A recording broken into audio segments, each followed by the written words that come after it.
There's a quiet little campsite in the tiny hamlet of Torver, just down the road from Coniston.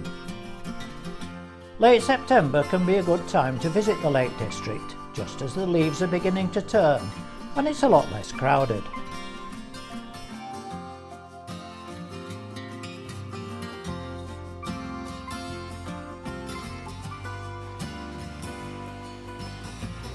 The river that rushes through the village is one of many which feed Coniston water.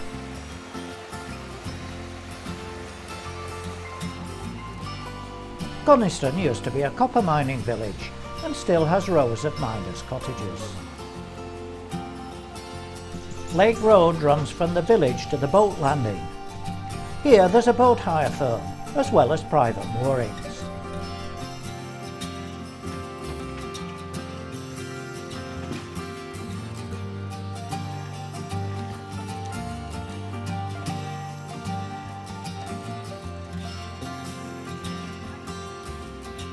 All kinds of boats use the lake, which is 5 miles long and half a mile wide.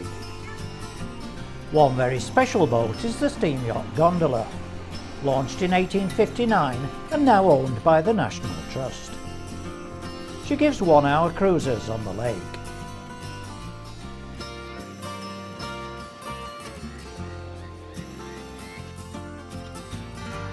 A narrow road runs all the way down the east side of the lake.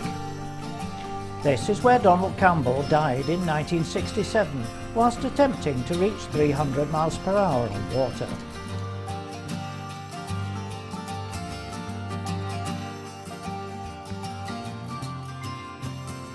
From the south end of the lake, a fast road connects it to Lake Windermere at Felfoot Park.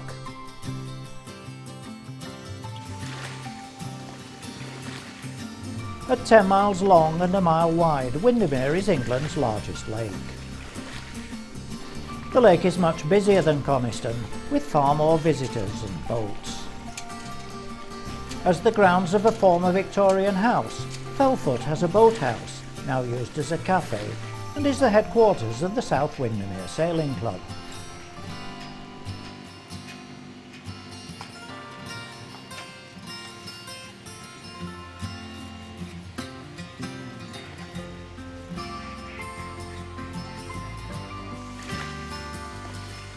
The MV Tarn, built in 1891, still operates passenger services on the lake. It looks a bit chilly for swimming. There are nice walks in the park, which looks particularly beautiful as the leaves begin to turn.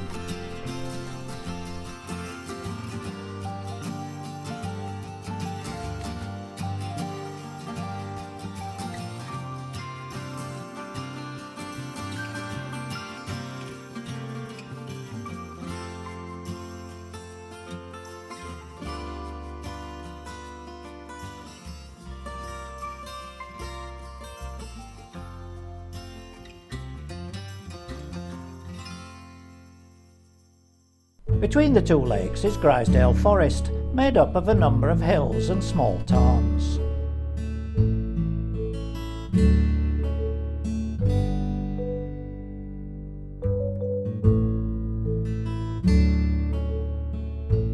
At the northern end of the forest, just above Hawkshead, is Tarn Hows, one of the most popular beauty spots in the whole Lake District.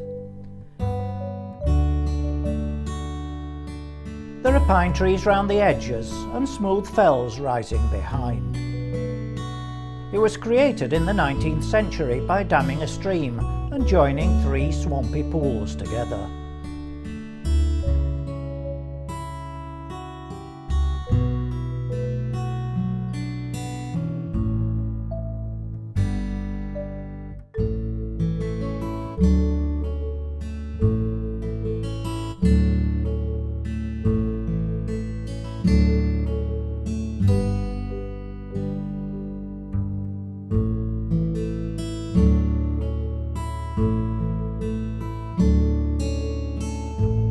A 1 3/4 mile paved path runs all the way around the edge of the tarn, where the views change every few yards.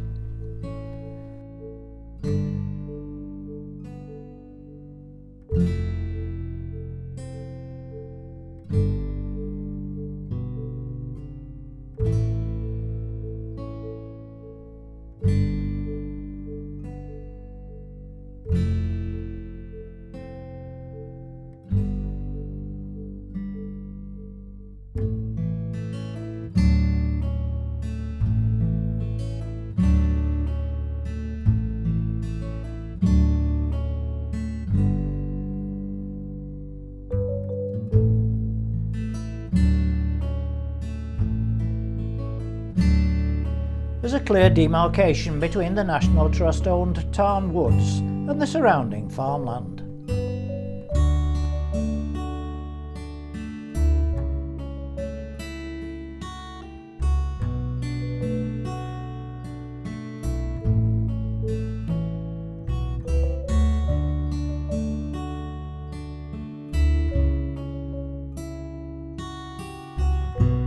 Other paths lead off to places like Hawkshead. Due to ash dieback, the Trust are currently having to fell large numbers of trees to try and protect the rest.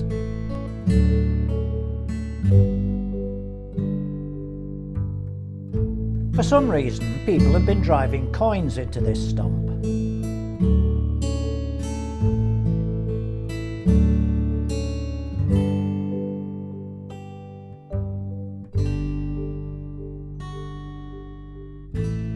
The footpath returns to the car park, from which a very narrow road leads back down to Coniston. From Coniston, a whole series of narrow roads wend their way northwards to the little village of Grasmere, a popular base for hikers and once the home of William Wordsworth.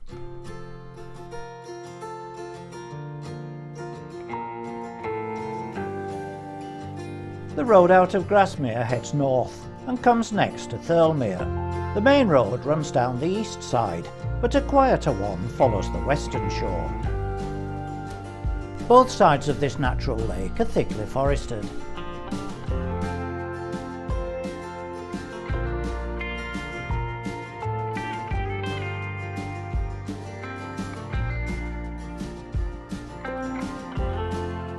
In 1894 it began to be used as a reservoir, and today 140 million gallons of water a day flow by gravity to Manchester through underground tunnels via the unusual castle-like valve building.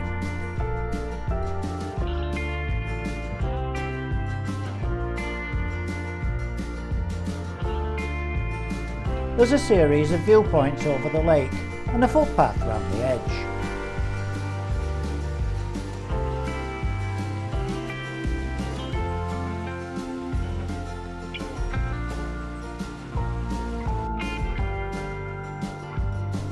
The back road rejoins the main road, which continues to Keswick. This Victorian market town at the head of Derwentwater has a pedestrianised main square filled with shops that supply everything for the great outdoors. The Moot Hall in the centre has a one-handed clock. Halfway down Derwentwater, a side road leads up into the hills and crosses Ashness Bridge, one of the most photographed packhorse bridges in the Lake District, if not the whole country.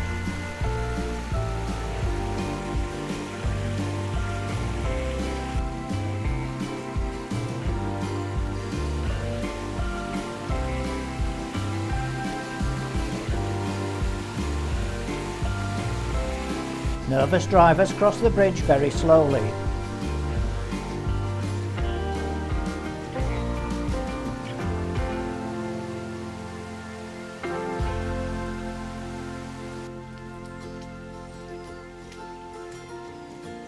From the car park, paths lead off into the trees.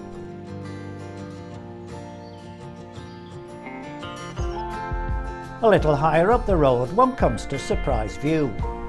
Here, glacial action has left an almost vertical rock face, with views over Derwentwater, Bassenthwaite Lake and the mighty Skiddaw Range.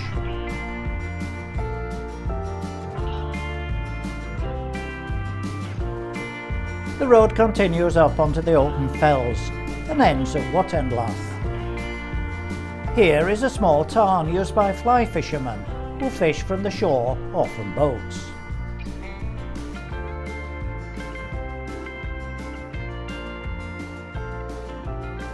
Watendlath has its own packhorse bridge, which is cobbled and too narrow for cars. It's a lovely tranquil place to end this autumn visit to the Lake District.